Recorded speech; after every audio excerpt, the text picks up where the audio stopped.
ഇതുവരെയുള്ള അന്വേഷണത്തിൽ നിന്നും നമുക്ക് എന്ത് പ്രോഗ്രസ് ആണുള്ളത്? മാർട്ടിന്റെ കാർ പരിശോധിച്ചതിൽ നിന്നും നമുക്കൊന്നും കണ്ടെത്താനായില്ല സാർ. പിന്നെ പോലീസ് സ്റ്റേഷന് മുന്നിൽ നിന്നും ഹോണടിച്ച വണ്ടിയുടെ CCTV ദൃശ്യങ്ങൾ ലഭിച്ചിട്ടുണ്ട്. പക്ഷേ നമ്പർ പ്ലേറ്റ് പേപ്പർ വെച്ച് മറച്ചിരിക്കുകയാണ്.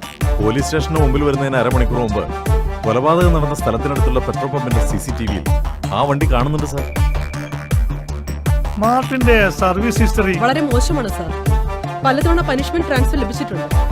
കൈക്കൂലി കേസ്, പെണ്ണ് കേസ്, കൂടാതെ പ്രതിയെ മർദ്ദിച്ചു കൊന്ന കേസ്. പരാതിക്കാരെ ഒരു സ്ത്രീയെ പീഡിപ്പിക്കാൻ ശ്രമിച്ച കേസിൽ സസ്പെൻഷനും വാങ്ങിച്ചിട്ടുണ്ട്. ആലിസിന്റെ മൊഴി അയൽക്കാരുടെ റിപ്പോർട്ട് അനുസരിച്ച് ആ സ്ത്രീ അത്ര നല്ലോണമല്ല സാർ. ഓക്കെ എനിവേ ഒരു പോലീസുകാരന്റെ മർഡറാണ്. മുകളിൽ നിന്ന് എനിക്കുള്ള പ്രശ്നം അറിയാമല്ലോ. എത്രയും പെട്ടെന്ന് പ്രതികളെ കണ്ടെത്തിയില്ലെങ്കിൽ അത് ഡിപ്പാർട്ട്മെന്റിന് തന്നെ നാണക്കേടാണ്. അറിയാം സാർ. ഫോറൻസിക് റിപ്പോർട്ട് ഇന്ന് വരും സാർ. ശരി.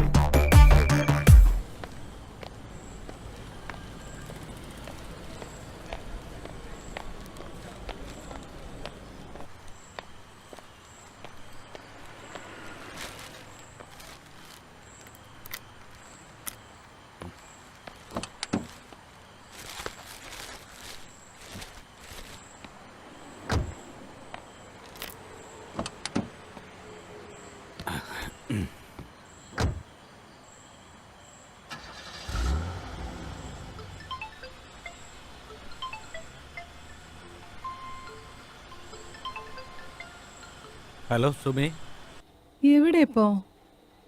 നേരത്തെ വിളിച്ചിട്ട് എടുത്തില്ലല്ലോ. ഇന്ന് ഓഫീസിൽ ഇതൊരു തിരക്കുണ്ടായിരുന്നു, അതാ ഞാൻ വിളിച്ചിട്ട് എടുക്കാതിരുന്നത്. ആ, മോളെ ഉറങ്ങിയോ? ആ, മോള് കാത്തിരുന്നുറങ്ങിപ്പോയി. അത് സാരമില്ല, അവൾക്ക് ഞാൻ നല്ലൊരു സർപ്രൈസ് ഗിഫ്റ്റ് വാങ്ങിച്ചിട്ടുണ്ട്. അതെ, രാവിലെ അത് കാണുമ്പോൾ അവൾക്ക് നല്ല സന്തോഷമാവും. പിന്നെ നിന്റെ അച്ഛൻ വിളിച്ചിട്ടുണ്ടായിരുന്നു, ഞാൻ നോക്കട്ടെ എന്ന് പറഞ്ഞിട്ടുണ്ട്. ഞാനൊരു അരമണിക്കൂറിനകത്തെത്തും. ഓക്കെ ഓക്കെ, ശരി.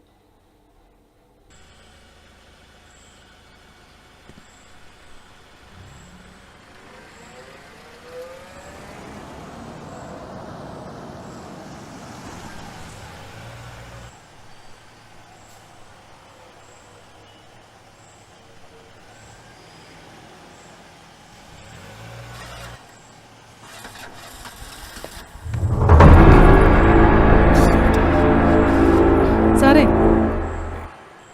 എന്തേ? അടുത്ത ജംഗ്ഷൻ വരെ ലിഫ്റ്റ് തരുമോ? No no no no, please sir, അടുത്ത ജംഗ്ഷൻ ഇറങ്ങിക്കോളാം. ഒന്ന് പോയിടും. ഒന്ന് ഹെൽപ്പ് ചെയ്യ് പ്ലീസ് സാർ, പ്ലീസ്.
എത്രയായി? 100 രൂപ. ദാ.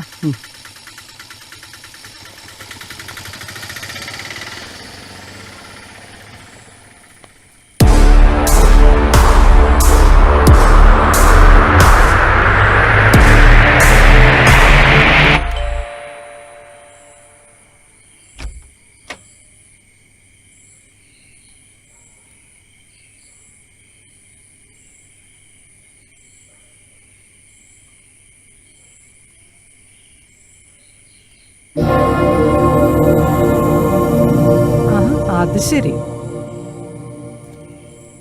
ഗിഫ്റ്റുമായിട്ട് 1/2 മണിക്കൂറിനുള്ളിൽ വരാന്ന് പറഞ്ഞിട്ട് ഇതോടെ വെച്ചിട്ട് ആളങ്ങോട്ട് മുങ്ങി. അതെങ്ങനെയാ? ക്ലബിൽ പോയി 2 എണ്ണം അടിക്കാതെ ഉറക്കം വരില്ലല്ലോ.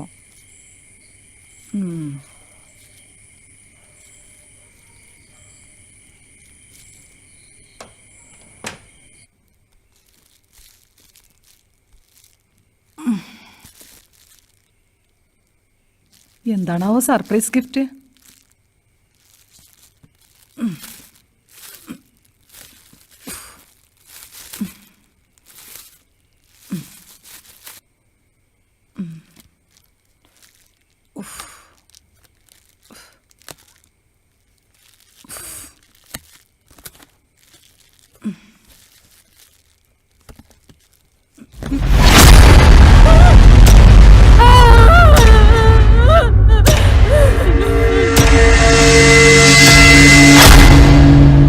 സംസ്ഥാനത്ത് നടുക്കിയ കൊലപാതക പരമ്പര.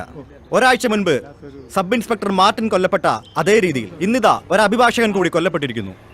തലയറുത്തു മാറ്റിയ രീതിയിൽ വീട്ടിലും ബോഡി നിർമ്മാണം നടന്നുകൊണ്ടിരിക്കുന്ന കെട്ടിടത്തിനുള്ളിലുമാണ് കണ്ടെത്തിയിരിക്കുന്നത്. കൊച്ചി നഗരമാകെ ഭീതിജനകമാണ്. ഇതൊരു സീരിയൽ കൊലപാതകമെന്നാണ് പോലീസ് സംശയിക്കുന്നത്. അടുത്ത ഇര ആരാണെന്ന് കാത്തിരിക്കുകയാണ് ജനങ്ങൾ. നിയമപാലകന്റെയും അഭിഭാഷകന്റെയും കൊലപാതകത്തോടുകൂടി ഏതോ ക്രിമിനൽ കേസിലെ പ്രതികളാണ് ഇതിന്റെ പിന്നിലെന്ന് സംശയിക്കപ്പെടുന്നു. പോലീസിന്റെ അനാസ്ഥയും ഗവൺമെന്റിന്റെ പിടിപ്പുകേടുമാണ് കൊലപാതക പരമ്പരയുടെ കാരണമെന്ന് പ്രതിപക്ഷ നേതാവ് പറഞ്ഞു. പ്രതികളെ ഉടൻ അറസ്റ്റ് ചെയ്യുമെന്ന് ആഭ്യന്തരമന്ത്രിയും വെളിപ്പെടുത്തി. കേസ് അന്വേഷണത്തിന് ചുക്കാൻ പിടിക്കുന്ന SP സതീഷ് മിശ്രയോട് കാര്യങ്ങൾ ചോദിച്ചറിയാം. സാർ, ഈ കൊലപാതകത്തെക്കുറിച്ച് താങ്കൾക്ക് എന്താണ് പറയാനുള്ളത്? അന്വേഷണം ഊർജിതമായി നടന്നുകൊണ്ടിരിക്കുകയാണ്. കേരള പോലീസിന്റെ അനാസ്ഥയാണ് പ്രതികളെ അറസ്റ്റ് ചെയ്യാൻ വൈകുന്നതെന്ന് പ്രതിപക്ഷ നേതാവ് പറഞ്ഞല്ലോ. ഞങ്ങൾ ഞങ്ങളുടെ ഡ്യൂട്ടി കൃത്യമായി നിർവഹിക്കുന്നു. നിങ്ങൾ നിങ്ങളുടെ ഡ്യൂട്ടി ചെയ്യുക. ആവശ്യമില്ലാത്ത കാര്യങ്ങൾ പറഞ്ഞ് ജനങ്ങളെ വരെ തെറ്റിദ്ധരിപ്പിക്കരുത്. കമാൺ. കൊലപാതക പരമ്പരയെക്കുറിച്ച് സംസാരിക്കാൻ SP തയ്യാറായില്ല. അവർ അവരുടെ ഡ്യൂട്ടി കൃത്യമായി ചെയ്യുന്നുണ്ട് എന്നാണ് SPയുടെ വാദം. ക്യാമറമാൻ ഷാനവാസിനൊപ്പം ഞാൻ Mahesh, D channel Kochi. Hello sir. എന്തായി കാര്യങ്ങൾ? ബോഡി കൺസ്ട്രക്ഷൻ നടക്കുന്ന ബിൽഡിംഗിലൊന്നും കണ്ടുകിട്ടിയിട്ടുണ്ട് സാർ. അദ്ദേഹത്തിന്റെ വൈഫിന്റെ മൊഴിയെടുത്തോ? ഇല്ല സർ, ഇപ്പോഴും പൂർണ്ണ ബോധാവസ്ഥയിലായിട്ടില്ല സർ. മകൾ ഉറങ്ങുകയായിരുന്നു, അതുകൊണ്ട് അവരൊന്നും അറിഞ്ഞിട്ടില്ല. പോലീസ് സേനയ്ക്ക് തന്നെ ആകെ നാണക്കേടായിരിക്കും. എത്രയും വേഗം തന്നെ പ്രതികളെ കണ്ടെത്തണം സർ. മിനിസ്റ്റർ വലിയ ചൂടില. ആദ്യത്തെ കൊലപാതകം നടന്നിട്ട് ഒരാഴ്ചയായി. ഇതുവരെ നിങ്ങൾക്കൊരു തുമ്പ് പോലും കണ്ടെത്താനായിട്ടില്ല. മുഖ്യമന്ത്രി എന്നെ വിളിച്ചിരുന്നു. പ്രതികളെ എത്രയും വേഗം അറസ്റ്റ് ചെയ്യണമെന്നാ ഓർഡർ. സർ, വിവരങ്ങൾ കൃത്യമായി എന്നെ അറിയിക്കണം. You get me? Okay sir. ഇതൊരു പ്ലാൻഡ് സീരിയൽ കില്ലിംഗ് ആണ് സർ. മാർട്ടിന്റെ കൊലപാതകത്തിന്റെ സെയിം പാറ്റേൺ ആണ് ഇതിൽ ഉപയോഗിച്ചിരിക്കുന്നത്. അങ്ങനെയെങ്കിൽ ഇവരുടെ ലിസ്റ്റിൽ ഇനിയും ആളുണ്ടാവില്ലേ സർ? സമീപത്തുള്ള എല്ലാ പോലീസ് സ്റ്റേഷനിലും ഇപ്പൊ തന്നെ റിപ്പോർട്ട് ചെയ്യണം. നഗരത്തിലെ എല്ലായിടത്തും നൈറ്റ് പെട്രോളിംഗ് ഒന്നുകൂടി ശക്തമാക്കണം. ഇനി സംശയം തോന്നുന്ന വാഹനങ്ങളും ആളുകളെയും കസ്റ്റഡിയിലെടുക്കണം. സർ, ബോഡി ഇൻവെസ്റ്റിഗേഷന് ശേഷം പോസ്റ്റ്മോർട്ടത്തിന് അയച്ചു.